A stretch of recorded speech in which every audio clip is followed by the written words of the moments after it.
The siege towers go on for miles, however the defenders will not fret. They will give their lives defending these walls to the last man. Hey, how's it going, guys? My name is Jackie Fish and welcome back to another Total War Rome 2 online siege battle. Today's is shaping up to be one exciting engagement because, I mean, my god, look at this assault ready for the walls. This is kind of like a Warhammer siege as they're only attacking one wall, but it is a glorious wall indeed that they will be going after, and it'll be very interesting to see if the Galatians, with the support of the Kingdom of Kush and Egypt, will be able to repel the forces of Egypt. Oh, sorry, that's Athens over there. Egypt is over here. Carthage and the Kingdom of Antony's Rome, I think. So not the Kingdom of, but Antony's Rome, which is from one of the DLC packs. They have these kind of cool looking shields. So yes, we are back with another 3 vs 3 siege battle, and I was told that this battle is a brutal engagement for the walls. There's not that much falling back, there's just an all-out engagement on the walls. Obviously we'll have some envelopments as streets become less defended. We've got awesome deployables set up on the defensive positions, men at the gates, and a whole range of other stuff. I think we've already got some artillery coming in on some of these Athenian Furios hoplites right here who have just been hit and lost. Actually 13 men already, which is pretty crazy. Another volley coming flying in right now. Luckily the walls protecting them just a tad right there, but maybe trying to take down these gates beforehand, as you can see, the attackers have a ton of siege towers ready to just overrun this position. And this is not a bad decision by the defenders to hold out these walls. However, the attackers are going to have plenty of these siege towers to kind of easily get themselves up there and ready to attack. As you can see, I can't see any other positions that are being attacked right now, but maybe we will see some people coming around the sides looking to assault these other positions. I also believe I can't see the majority of these attacking forces, so they might have some siege towers or troops hiding somewhere. I don't think you can hide siege towers, but I am taking a look at this from the defenders' point of view. So the attackers, like Egypt, will have plenty of men hiding in the woodland and probably looking to pounce out and attack. If we take a look at the defending forces, the Kingdom of Kush, which is probably one of the strongest factions in an online battle, are going to be bringing a lot of these Numidian Spin, which are light, but I believe they throw javelins, which is pretty nice. But their creme de la creme, their piece de resistance, does come in these shot-tail warriors. These guys are brutal. They have decent armor, and they have very, very good AP, which is great for killing the majority of the factions you'll come up against in multiplayer. You know, people who bring heavy tier Greek units, heavy tier Romans, heavy tier Carthaginians, just most late game units. These guys will do very, very, very, very good against. Their stats, if you want to take a look at them, are right there. Like a really good melee defense, amazing armor, and that weapon damage and melee attack is just, yeah, very deadly. So these dudes are just, you know, really strong. And then they also have the really high quality bowmen as well, and bow women. The Royal Kushite archers are just, yeah, deadly. And I mean, look at that bow as well. What is not to love right there? It's a deadly ass weapon of mass destruction. So yeah, they'll be firing. Supporting them, we have the Galatians. Galatians bring pretty nice kind of well-roundedness to the roster, as they do have, you know, hints of Greek and obviously tribal units in their team with these Galatian legionaries. So kind of a very good attacking unit, kind of like the noble warriors of Gaul. And then we also have the forces of Athens, who are bringing obviously a lot of hoplites, pikes, late tier units, and a whole range of these Cretan archers who are currently hiding, ready to take off shots when they need to. The attackers obviously are going to be bringing a very kind of standard roster. We have a lot of these Libyan infantrymen who we've seen in the past couple of battles of being very, very useful. These guys actually do a crazy amount of damage. They've also got obviously a bunch of mercenary Galatian warriors who can definitely hold their own. Then we have Antony's Rome, who I believe is from the, I can't remember what the name of it. The DLC is actually cool, but I know it's the Civil War one with Augustus, not Augustus. Oh my god, I'm completely drawing a mind blank right now. I know where this DLC is from, but yeah. So basically, this is Antony's fighting Caesar's son. Yeah, the big old civil war where you have Ptolemy, you have Antony, and the other two as well. Oh my god, I can't believe I can't remember. I'm an idiot right now. I really am. I could just go off and Google it, but hey, we're in the midst of battle and I cannot spare a moment. And then obviously for the forces of Egypt, again, they're going to be bringing a decent amount of Furios men, some pikemen. You've got the Cretan archers, which are going to be deadly, and the whole range of other infantry. Some of these axemen are actually pretty good at armor piercing, so they're not a bad unit to throw away at the beginning of the battle, because what they can do is they can obviously take the initial volleys of missiles and javelins, and then whatever they do get stuck into, they'll do pretty decent against, because their axes, they have, you know, a high level of armor piercing. So we can actually see a unit or two over here. Some Galatian cavalry moving out, sallying out of the settlement, which is always great to have. It's always good to bring out a unit or two of this cavalry. I mean, that's also one of the great things about Galatia as a faction, because not only do they have Greek influences to their tribal faction, they also have kind of a Persian influence as well. You can see a lot of these armor pieces are very resembling of like Sarmatians and other stuff like that, you know, more of the nomadic horses and the Persian horses. So yeah, Galatia is a very well-rounded faction when it comes to its roster, especially in games like DEI and other mods like that. And also, guys, I really appreciate all the love I got on the previous DEI video, so I'm definitely going to do more of them. I have another replay, which I'll be recording later on in this week. So yeah, if you guys want to see more Rome 2 on the channel, drop a like and a comment down below. I'm not sure if I've already said that, but if I didn't, make sure to do that. And I obviously subscribe every single day, so if you enjoy these big old battles, you know, huge multiplayer engagements, then make sure you drop that subscription and you can see all my content whenever I upload. So the siege towers are getting very close to the wall itself. And the initial task for the attackers will be pretty hard to breach this, as there is a lot of very good units. As you can see, the defenders have sat just at the bottom of this hill, so when the attackers come down, then they'll have to fight a little bit uphill as well. You don't really want to give the defender or the attackers that hill charge downwards, as they can do a lot of damage. So if you're not planning on defending this actual wall itself, defending just off of it is good, so you're fighting more on these even grounds. And here we go, the first couple Galatian warriors are just doing a 360 no scope before landing that siege tower. Don't really know what the hell that one's doing. But the other ones are getting very, very close to the walls now. I guess we've got on board with the Antony legionaries. Again, they're probably going to be waiting for the rest of the siege towers to get into position before they go down. You know, you want to go for a unanimous assault. And this is actually kind of one of the bad things about Rome in an attacking siege battle, is that they kind of don't get to throw their Pila immediately, unless they can form up, which I doubt they will be able to. Yeah, Kush will immediately start to come in with their javelins. I mean, look at that. The first unit off immediately takes like 6 or 7 casualties from the javelins. The rest of the Romans try and get stuck in, but as I said, you know, one of Rome's strongest abilities is that use of the Pila, and they just don't get to use it in a siege battle. Generally, that's not awful, because they can then use it a little bit later on when they do get access to like the second layers, and they can kind of form up after taking the walls. But as I said, I was told that this battle itself is very much fought over the walls, and there isn't that much falling back after the battle has kind of come to a conclusion. But maybe I will be a bit mistaken. You see the Romans there, their thing goes down, and then now the Romans will come flying out, ready to meet their enemies. Any second now, the Centurion gives the command, and the soldiers will be flying out. That was awesome. Into battle, ready for an epic engagement. And if you just look down the entire side, you can see that Antony's Rome has now fully committed to this front line against Kush Galatia and the Athenians. The Carthaginians are now pushing up, but their siege tower is about to go down. Their battering ram is getting closer and closer. It does seem like they've managed to destroy the burning oil, which is huge if you're going to push heavily through the gate, which you might see Carthage doing, because they do have a lot of, you know, pikes and hoplites and stuff like that, which would be very effective. They're also trying to get some of their peltis into range. They might be a little bit under pressure from the Athenian Cretan archers or Rhodian slingers, but if they can get these guys to throw something, they'll soften up these Furios hoplites very quickly.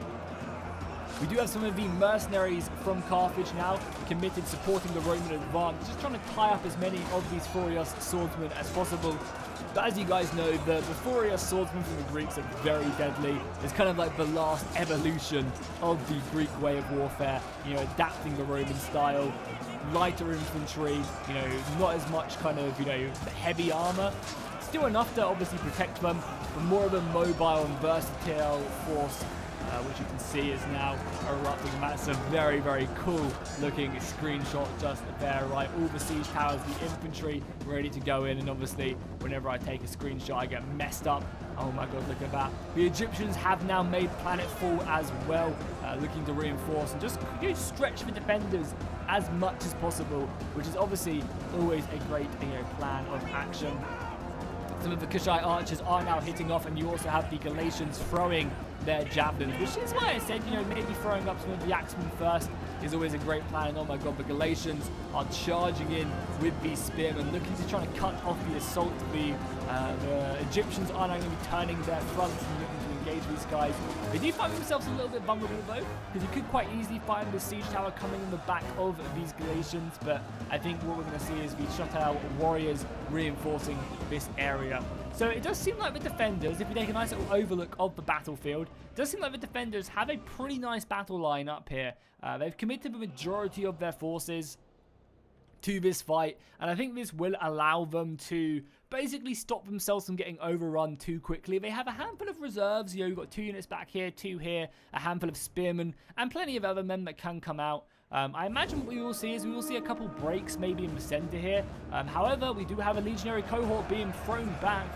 They are, how many casualties have they taken? They have taken not that many, honestly, but they are receiving that missile fire, which is devastating. That took down like 10 of them, and these are just these other Kushite archers, which is probably why. Yeah, and this is one of the problems of the attackers, is when they come into the battle and they're fighting downhill, you end up being a very vulnerable target to archers. And when you have the Kushite archers, yeah, these Romans are dropping like flies. Very nice defensive position indeed, and you're seeing more and more men being reinforced to this position. Obviously there's plenty of reinforcements, and now we do have some of the auxiliary Cretan archers being thrown up into the fight again, hitting this big blob of enemy units that are set up. The rest of the Egyptian force has now made its way out. We do still have that Galatian cavalry unit. You're just waiting in the wings. It might go ahead and try and get a big hit on something. Then we're not paying too much attention. I only assume that Carthage does have plenty more reserves, because at the moment they don't really have that much up here. So one can only assume they have, yeah, a lot more hidden. There's a ladder back there. There's some elephants. That's probably why Carthage is going a bit more heavily for the gatehouse rather than the wall. It's because they really want to try and get these elephants in effectively. And obviously nullifying these towers is really important. I think the Carthaginians have managed to do that in this engagement. But ensuring that these towers don't fire, it is, yeah, pretty goddamn important, because they do rack up a lot of kills. So nullifying them and even getting them to be on your side is pretty important. It seems like the Romans on this position are taking a beating. Missile fire, and they're surrounded pretty heavily. The Carthaginians are trying to break their way through to their Roman ally, which is a weird thing to say. But they are fighting picket hoplites, who are the top tier hoplites, but they're fighting them in the back. So that's going to be really beneficial, because these mercenary Gallic warriors don't have the highest armor, but they have good weapon damage, which is really, really effective against kind of other targets. And if they can get into a flank, they don't have to fight the shield bonus to the enemy. And they do some really good damage. So yeah, I think we'll be seeing a pretty useful, cost-effective unit right there as the Romans try and break through. And I mean, this is what we've been saying. The Romans only need to break through in a handful of these positions to move on. And it seems like they're having very good success here, especially now that there are archers. The Cretan archers are supporting the rest of their army. It seems like they're making very good progress. Like over here, they've been slaughtered. But that's always to be expected, right? In a siege battle, you're not going to be able to push through in every single position at all. It's going to be a hard fight in some and easier in others, depending on where the enemy do commit their men. You can see right here as well, the Romans have been kind of surrounded around there, and they're committing more men. These siege towers definitely do need more reinforcements, which is why we're seeing the last couple drips and drabs being thrown into the breach once more. And we're seeing a big move over here by the rest of the Egyptians. They're kind of giving up this siege point, which is not a crazy idea. The Galatians are going to be trying to scare some of them, but the Egyptian cavalry warning them off. Yeah, as I said, this is honestly not a bad idea. And what could have been really effective is to commit men over here, wait until these Galatians get stuck in, and then quickly throw your formation back and then use these siege towers. But I think they're deciding that they kind of just need more support right here, which honestly, as I said, is not a bad idea. You know, if you're feeling like you're going to run out of men, which again, they're probably going to in a handful of these assault positions, they're not going to be as effective. Being able to reinforce these quickly is really good. And look at that, Antony's roam has completely broken through, so it's just in time that these warriors are now arriving to the battlefield. Because if they were, you know, a little bit later, then the Romans could have set up more of a beachhead. All that peeler throw or javelin throw going in is deadly. Now we can see some of the warriors as the crazy camera, I'm not touching anything right now, is popping off. I think it's following certain warriors as the Romans continue to fight hard, getting some good kills right there. Yeah, but these Galatians turned up in the nick of time. They really, really did.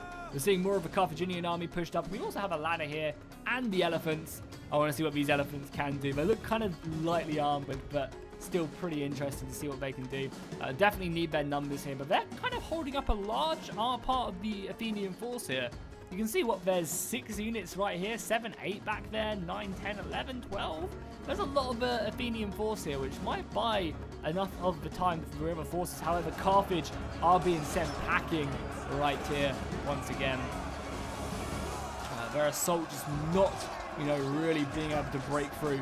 I think the Romans are having the hardest time of it, but they're also making the most progress. And now that we're having the Egyptians reinforcing them, I think this is where the break is going to happen in the force, you know. Especially if the Carthaginians can come in now as the Athenians start to move, they're going to keep a large amount of this force at bay. I think also these archers are up here to maybe shoot the enemy archers, or these archers are going to come and shoot the attacking archers. We'll have to see who kind of comes out on top there. And yeah, with the reinforcements of the Egyptians, that's going to kind of give this another push forward. You can see the Athenian general, the Egyptian general right here, some royal swords. So I like the teamwork in this battle as we get more men coming in to fight. I really like the teamwork. You know, they realized that they probably didn't have enough to keep on pushing in this long line, and they just dispatched, you know, the rest of their reserves, which were on the right flank from the Egyptians, over into the center to go just for a united attack. The Carthaginians are now bringing out more of their men to help out. And yeah, even though this is going to be a brutal attack up here, pikemen, spearmen, they kind of have to commit just men here to keep this big blob, you know, of defenders right there. I think it's a very valid tactic. What they could do, and what I think they're going to try and do, is they're going to try and bring this tower to the side right here, which will be very effective at catching these guys a bit off guard.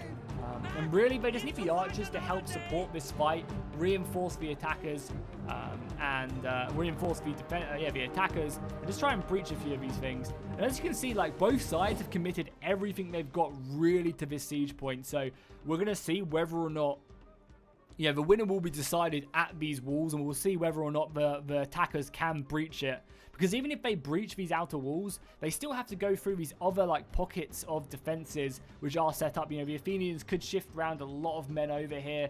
There's a lot of archers back here, which must be running kind of low on ammunition as the Kushite archers continue to come in.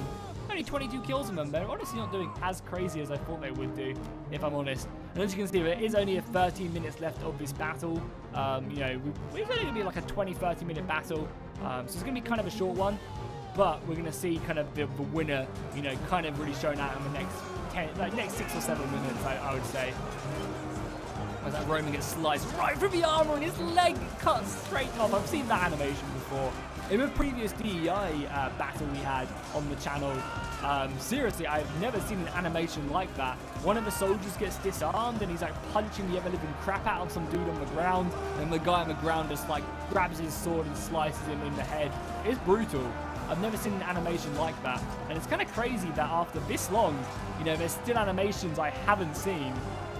Or maybe I haven't, just haven't paid attention to it. But after their little exchange, it doesn't seem like they want to engage anymore. Oh, and it looks like the Roman general is going down, completely surrounded by the Galatians. Cavalry charge coming in. This is also a pretty effective thing to do as these battles start to really derail and become a lot more of a mess. It allows you to use cavalry inside of the settlement pretty effectively. And also outside the settlement, as you do see the Galatians charging in, but the Egyptians are going to be there. And we then also have a unit of Egyptian pikemen moving up as well. to kind of, again, just protect their missiles. So it's a nice move right there by these pikemen, literally just being pushed up. Going to act as a shield wall maybe, or maybe not. Maybe they're going to leave the Egyptian cavalry to deal with the Galatians. However, no, they're going to get stuck in. They're going to dive in, probably put down pike wall in a second, because the Egyptian cavalry is no match for the Galatians, who have barely lost any. Oh, that's probably why the Galatians look like Persians. It's because they're Cappadocians. Right here. No wonder they kind of have this influence. They're mercenaries. So it seems like Antony's Rome has been battered into exhaustion. There is not anything left of them. There's a few Egyptians, which now the Egyptians can move up and help clear up this battle. There's barely any Galatians left either, so they've definitely got that. And the Kingdom of Kush as well, the 420 Kingdom, have very little left. And you can see these archers are out of ammunition now, being thrown in. The mercenary Syrian archers are now being thrown into the battle as well. I mean, just look at that. Oh my god.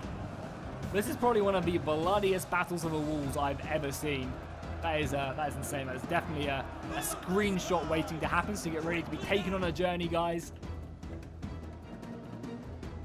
And the Carthaginians are still trying to push up this wall. I mean, it's just too defended. Unless they had a lot more Cretan archers, which just would have been a perfect target for the Cretan archers, there was nothing they could really do right there. There's even some random Romans trying to escape around there.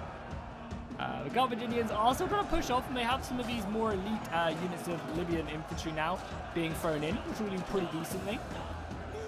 They also have that unit of elephants, but there's no real way to break in. I guess what they could have done, and what they probably should have done, is maybe make a breach in the wall with their artillery, which would have made it a lot more accessible for the elephants to get into this battle. They really, really would. Balance of power is still pretty even, a little bit in favor, I think, of the... Who's yellow, is it? So a little bit in favor of the attackers? Really? No, it must be the other way around. A little bit in favor of the defenders. But as I said, anything could happen at this point, as you're seeing a big mass break there by the Egyptians. The Egyptians are not done. And as I said, like, there's not a lot left here. A lot of archers are now being committed to the fight. So that's a huge debuff. And if the Egyptians can get these 3 units of bowmen over onto these guys, then this battle is definitely not over. Maybe that balance of power bar is actually the attackers, because they are yellow, but sometimes it messes up because I'm watching from the point of view of the defenders, so I'm not actually too sure. But either way, the Galatians are very close to actually full-on breaking. A lot of their units out here are down to yellow morale just normally, so as long as this unit can keep them at bay right here, and the archer fire can keep on coming in, that's going to be deadly. Now the Egyptians are just slowly starting to commit the last of their men. They can quite easily get a wrap off on the noble horse from the Galatian general and bring him down. A nice raise your banner, or actually is that rally and inspire? I think it's raise your banner and rally going off, so the raised banners does add a nice little bonus to their defense, I believe. And with all this archer fire going in as well, the Egyptians are pushing through. I just feel like the Athenians have a lot in reserve. The Carthaginians, though, are committing the last of their men now. Their general going out, taking on these Cappadocian mercenaries, and I think sending them into the abyss. So the Carthaginians have some men in reserve, which really need to be getting thrown into the fight now. I think they need to go for an all-or-nothing support play on the Egyptians, because that's kind of all they've got left now to really... If they can deal with the other 2 factions, the Athenians might be a little bit easier to take care of if Carthage can reinforce. It does seem like this unit of Egyptians, though, did get run down by the Kushite Royal Guard, the cavalry being very useful, and now going to be charging into the rest of these Greeks. Luckily, cavalry charges in vanilla Rome 2 aren't that brutal. If that was Divided Impera, the unit would have been absolutely demolished. But, you know, you can kind of counter-charge and, you know, actually find some nice hits off on this general unit with javelins and other which-way units. Right now, this unit of Egyptian Royal Warrior swords are cutting down these archers, probably racking up hundreds of kills momentarily, and they can go after these Kushite archers very soon as well. I mean, yeah, Kush has been battered, the Galatians have been battered, and I take back everything I said. Depending on what the Carthaginians have left in reserve, this battle could very much go down to the wire, and I think it's exactly going to do that. We don't have the Athenian general back there. Like, maybe the Athenians do just have a little bit too much left. But then again, maybe not. I imagine these archers are out of ammunition. If the Egyptians have anything left, getting some kills on here would be good. I think they've also brought up some of their javelins as well to throw into them.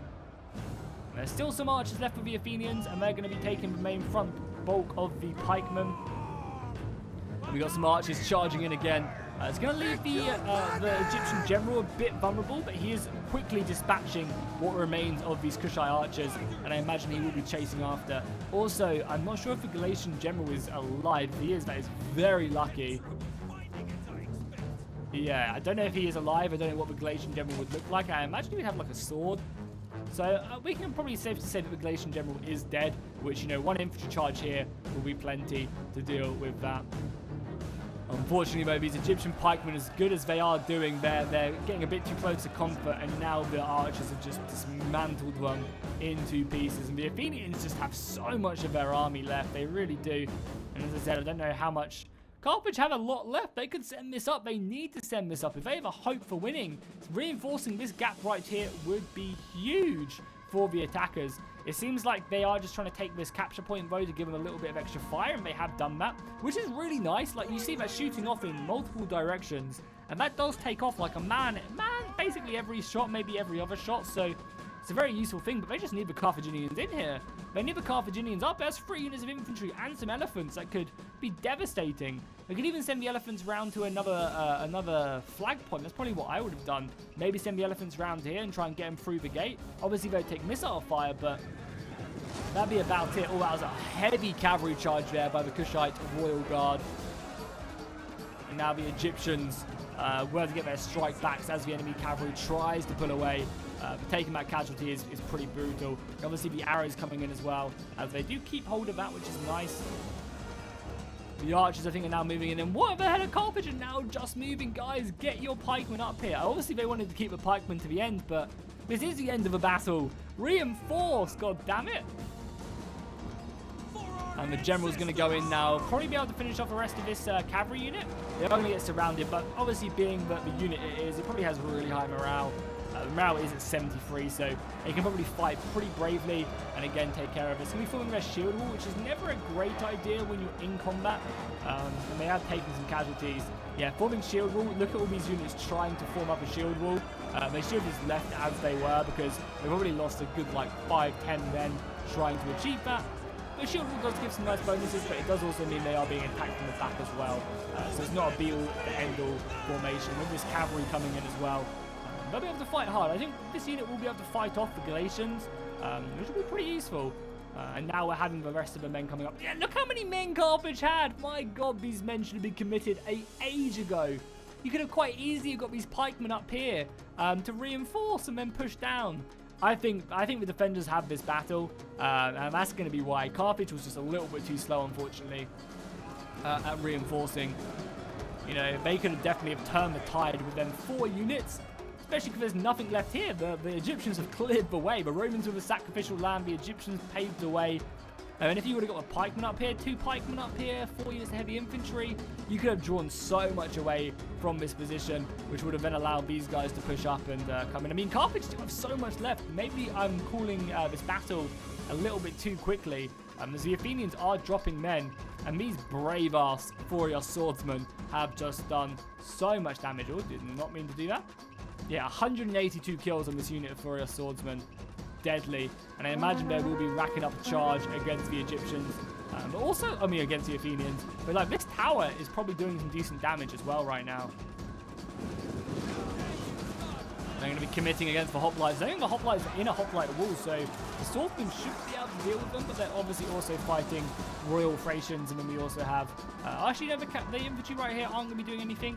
We're going to be getting the Athenian general, though, with the Hypasus Lancers moving out, looking amazing. You boys going to let me insert on them? There we go. The cavalry cheering, the sun gleaming. I mean, that's probably screenshot worthy. I know I should be doing this in my own time, but I mean, oh baby, look at that. The call for the men, the brave Athenian men cheering bravely. Okay, that'll be my last one. We can go back into normal speed now. So yeah, just going back, you can see the cavalry moving its way over. Obviously going to be recharging this general as quickly as possible. However, the Egyptians have managed to get some archers around the back of these pikemen. It's only archers, but every little helps. And the Egyptian general is going to fall back using this tower, noting that the cavalry is coming around, probably to spell their doom. Yeah, now these guys are moving up in pike wall. I feel like Carthage could have done a bit more, but probably would not have been enough to win the battle, unfortunately. The defense for the walls themselves was just a little bit too strong, and you can see the Egyptian general now being caught between a rock and a hard place as the Hypasus come in to finish them off, pulling out their swords after the lancers find their mark. I love that helmet as well. That helmet's really cool. Finishing them off and then retreating back. So now it basically spells the end, I think, for this battle. It's also pretty insane as well. Some of these archers still have all their ammunition left. Like, how do they still have shots? I mean, they're going to decimate this Carthaginian pike unit. Look at how many of them have gone down right now. They are just, they are stuck here for sure. The archers are even forming up right there. And oh my god, just the sound of them dropping is insane. And that's probably going to be the battle now. The rest of the Carthaginians are going to commit, and this is just a little bit too late. I think if they would have committed here with the rest of the Egyptians, they would have maybe broken through, and they could have, definitely. But these archers would have still always have been an issue. I mean, just look at that. Look at how many men they're losing per volley. It's insane. Like, this unit is getting killed in like 4 or 5 volleys. Oh my god, that is. I don't know if this is safe for work. Seriously. Oh, that's disgusting. Yeah, maybe if they would have committed here, they could have broken through and maybe have used a bit more width to their attack. Coming through here, pressuring these archers. But yeah, I think that's going to be the battle now. We can probably just triple speed through the end of it. I don't think much is going to happen as the Athenians continue just to hold the line and then probably end up mass routing their opponents, as there is very, very little left.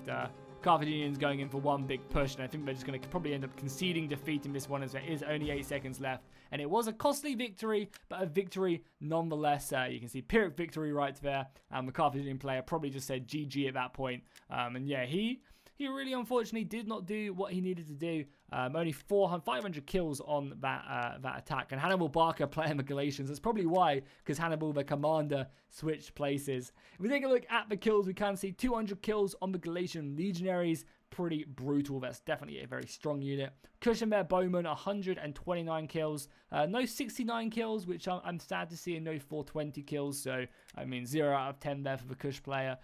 Finally, wow, these guys didn't get any kills. Did they just sit at the back and not do anything? That's pretty crazy. Antony's Rome, we're seeing a lot of nice kills off on these units. Carthage, again, kind of did not get stuck in as well. And then the Egyptians moving in. Yeah, as you can see, like, this force right here of Antony's Rome all died. They lost the most and they killed the most. They were just like an all or nothing, fall on hope for the attack. Also, I really want to see what the Empire... Is Empire divided? No, it's not Empire divided. Imperial Augustus, yeah, that's this campaign, which he's from. That's Antony's Rome right there. So hopefully you guys enjoyed this battle. If you did, drop a like and a comment down below, and I'll see you guys in the next one.